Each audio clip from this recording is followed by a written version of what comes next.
Assalamualaikum warahmatullahi wabarakatuh. Perkenalkan, nama saya Alif Istiadati Rohmah, NIM T 2019-1108. Assalamualaikum warahmatullahi wabarakatuh.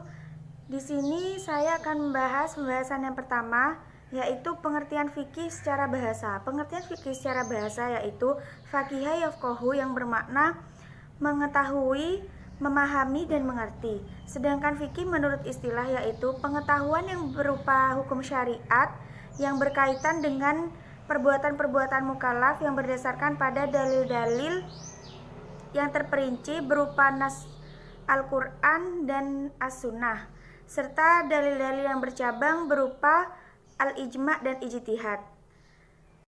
Baik, di sini saya akan melanjutkan dari pembahasan sebelumnya tadi. Jadi perbedaan antara pembahasan yang pertama dengan pembahasan yang kedua yaitu jika pembahasan yang pertama itu menjelaskan tentang hukum seseorang untuk mengetahui tentang wajib, haram, sunnah, makruh, atau mubah.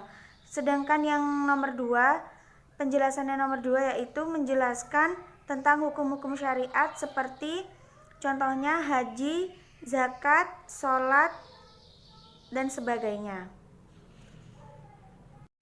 Baik, di sini saya akan menjelaskan tentang toharo atau bersuci. Macam-macam air yang bisa digunakan untuk bersuci ada 7. Yang pertama yaitu air hujan, air laut, air sungai, air sumur, air sumber, air es atau salju, air embun. Baik, di sini saya akan melanjutkan tentang bab toharoh. Yang terakhir saya akan menjelaskan tentang macam-macam air dibagi menjadi 4. Pembagian air yang dibagi menjadi 4 yaitu yang pertama, air suci, mensucikan dan tidak makruh untuk dipakai. Air tersebut dinamakan dengan air mutlak. Yang kedua yaitu air suci, mensucikan tapi makruh untuk dipakai karena terkena sinar matahari.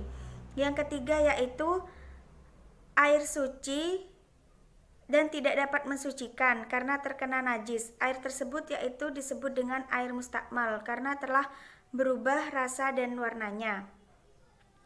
Selanjutnya yang keempat yaitu air najis mutanajis. Air najis mutanajis yaitu air yang kurang dari 2 kullah yang terkena najis, atau air yang lebih dari 2 kullah tetapi warnanya sudah berubah.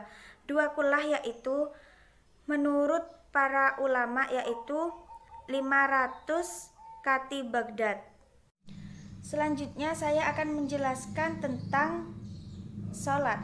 Sholat merupakan amalan yang paling penting yang dilakukan oleh umat Islam karena sholat merupakan pembeda antara orang kafir dan orang mukmin. Selanjutnya sholat fardu yang dibagi menjadi 5. Yang pertama yaitu sholat duhur. Permulaan waktunya adalah setelah tergelincirnya matahari dan berakhir bayangan tersebut setelah menyamai benda itu. Kemudian sholat asar. Sholat asar permulaan waktunya setelah lewatnya bayangan misil.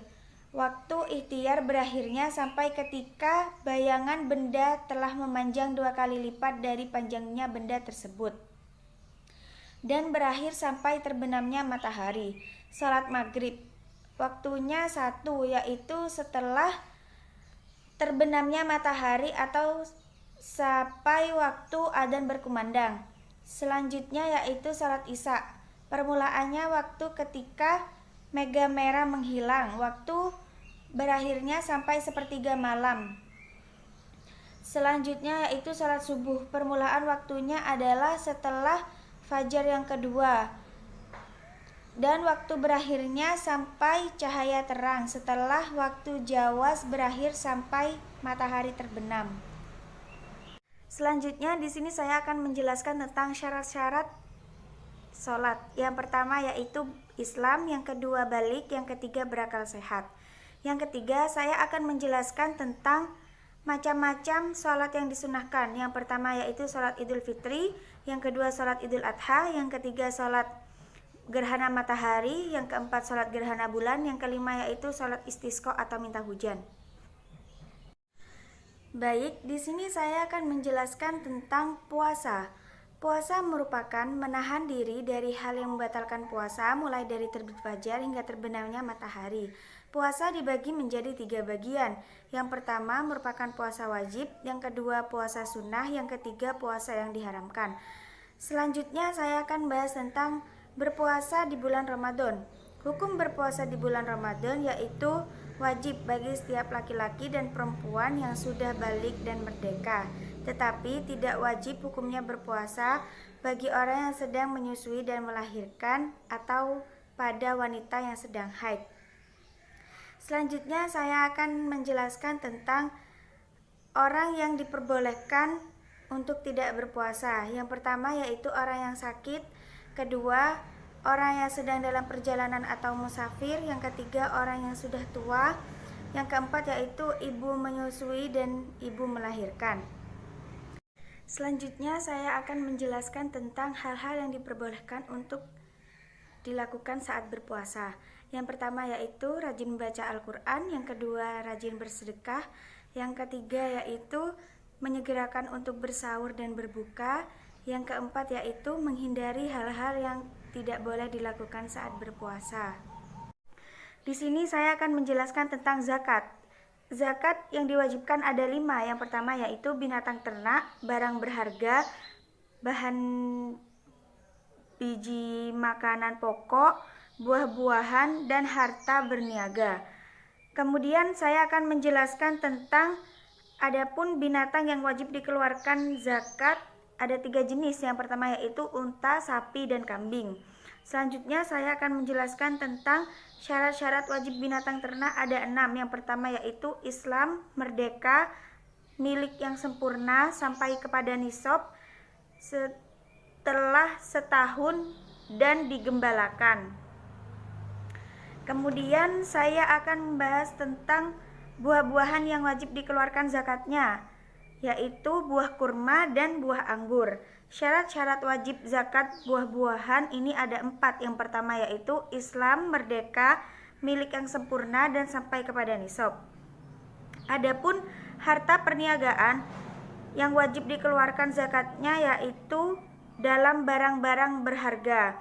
Selanjutnya saya akan bahas tentang syarat wajib emas dan perak ada 5. Yang pertama yaitu Islam, merdeka, milik yang sempurna, sampai kepada nisab, dan telah setahun.